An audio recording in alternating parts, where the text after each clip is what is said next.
graça e a paz, tenho aqui a honra e o privilégio, né, de estar entrevistando a Luana. Luana, fala um pouquinho de você. Você sempre foi professora? Na verdade, não. Eu sempre estive com a minha mãe sempre foi professora. E ela abriu uma escola, e aí quando eu estava com mais ou menos 13 para 14 anos. E aí desde então eu trabalhei na área. Hoje em dia eu faço faculdade para ser pedagoga mesmo. E trabalho em um colégio bilíngue também. Então o seu sonho sempre foi ser professora ou não? Esse era o primeiro sonho? Tinha outras coisas que você queria fazer? Eu nunca soube de fato qual era a faculdade, mas fui conduzida até esse caminho e acabei gostando muito. E foi o que eu continuei fazendo. E hoje você é uma professora bilíngue, ou seja, português? Isso, em inglês. Fiquei sabendo também que você gosta bastante de teatro, é verdade isso? Amo. Uma das coisas que eu gosto mais, assim. No que o teatro te ajudou?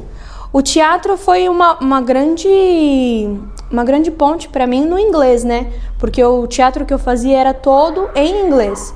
Então ele era teatro musical e toda a parte falada, a parte cantada era toda em inglês. Foi aí que o meu inglês foi tendo mais avanços, né? Uma dica que você pode dar para todos aqueles que querem aprender a fazer o inglês. Uma dica? Uma dica, Para todo mundo que for fazer inglês, música, teatro, tudo que é arte, ajuda muito, muito no conhecimento e realmente no avanço do inglês, né? Na desenvoltura no inglês. Olha aí a dica, ó. Tudo que é arte, teatro, se envolva com as artes e aprende a falar inglês. E como você conheceu o João Vitor? Eu conheci o João Vitor na escola. A gente tinha 14, 15 anos, né? 14, 15 anos. 14, 15 anos quando vocês se conheceram. Sim. Aí namoraram? Namoramos, noivamos com 17. Aos 18 nós casamos. 18 para 19 anos a gente casou em 2019. Estamos casados há 3 anos. E o João Vitor dava muito trabalho? Pra mim, não. Talvez pra mãe dele. Pra mim nunca deu, não. Sempre foi bem tranquilo, né? Sempre foi tranquilo. Uma carinha assim, bem, né? Pra mim nunca deu trabalho, não. Ele sempre foi tranquilo. Que bom. Então vocês se casaram, né? Claro, é natural. Quando a gente casa, a gente tem sonhos, a gente tem projetos. E chegou o projeto de querer ter um filho. Sim. Quando nós estávamos com nem 1 ano de casado ainda completos, que a médica falou... possivelmente vocês não vão conseguir ter filhos. Pode ser que vocês tenham que fazer tratamento, tudo mais, mas é algo normal, né? Sim. Ela falou que era algo normal. E aí a gente decidiu tentar. E aí, como nada acontecia, aí que foi o choque. Não tá acontecendo nada, então realmente vai ter que fazer um tratamento, não vai. E mesmo fazendo os exames, que ele correu atrás para fazer os exames davam que estava tudo normal.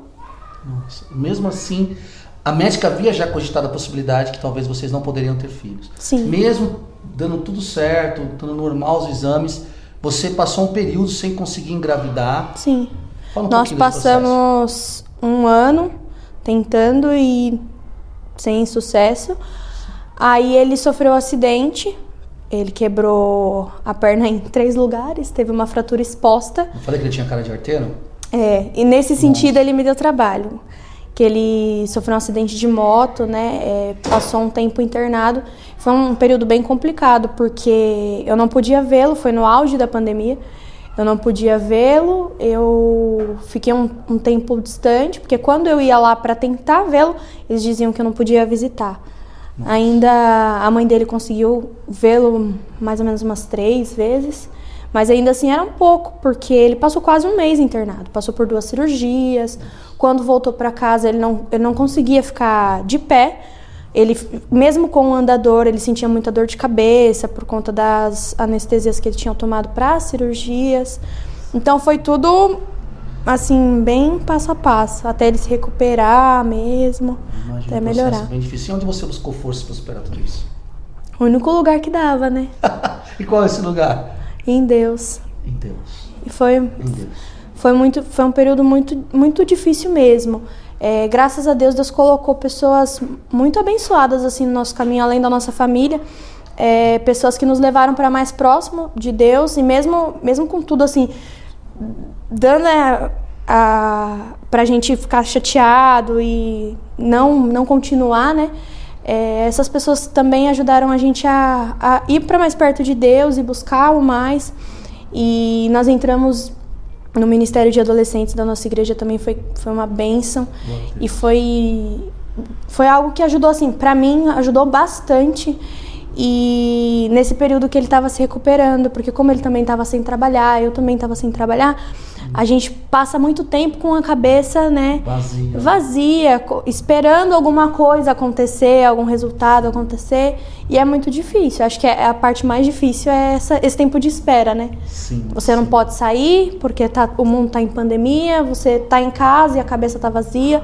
Então é bem complicado, e se encher de Deus, se encher da palavra, acho que foi uma das melhores coisas que nos aconteceram, com as amizades também que nos levam para perto de Deus, é muito bom, né? Que ajuda muito, porque é prazeroso, é uma caminhada prazerosa. Claro, você vê, então essa situação com o João Vitor te trouxe para mais perto de Deus, te trouxe amigos que te levaram para mais perto de Deus, e tudo isso fez com que vocês superassem isso de uma forma mais amena, mais tranquilo. Sim. E depois disso?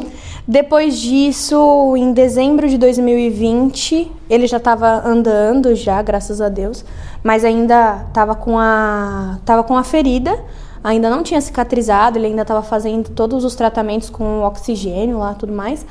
A gente engravidou. Mas eu tive um aborto espontâneo, e aí a gente perdeu o bebezinho. Em menos de uma semana a gente descobriu e perdeu ele. Meu Deus, é doloroso.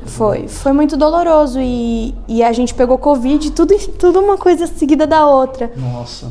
Então foi bem complicado, e assim, a gente já estava passando por um luto ali, né? Sim. Porque a gente queria muito e não deu certo.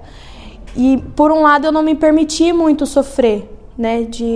Porque eu achava que era pouco tempo e tudo mais. Eu falava, não tem por que eu sofrer. E aí esse tempo sozinha, esse tempo em que nós estivemos isolados das outras pessoas, foi bom para que a gente pudesse colocar as coisas no lugar, né? As ideias em ordem. Os projetos, e saber qual é o próximo passo. Sim. Aí você foi para uma nova empreitada, para um novo emprego, Fui. para um novo projeto, e fala aí o que aconteceu. A gente, na verdade, em 2021, a gente tentou o ano inteiro e nada também. E aí, em 2022, eu comecei a trabalhar em um outro colégio. E aí, nesse colégio que eu estava trabalhando, eu falei, não, agora a gente tem que esperar um pouco, né? Acabei de entrar nesse colégio novo. E aí, não deu um mês, eu já estava esperando o Samuel. Nós fazemos os nossos planos, mas é Deus quem dirige os nossos passos. Qual recadinho você gostaria de deixar para as pessoas que estão nos ouvindo? O tempo de Deus é perfeito. Às vezes a gente acha que Ele não nos escuta, Ele não está perto, mas Ele está sempre perto, e Ele prepara o melhor para a gente. Esse é o recado da Luana para todos nós. Deus prepara o melhor para a gente. Toma posse. Deus abençoe a todos em nome de Jesus. Obrigado, Luana. Obrigada, viu? Deus abençoe. Amém. O Senhor também. Amém.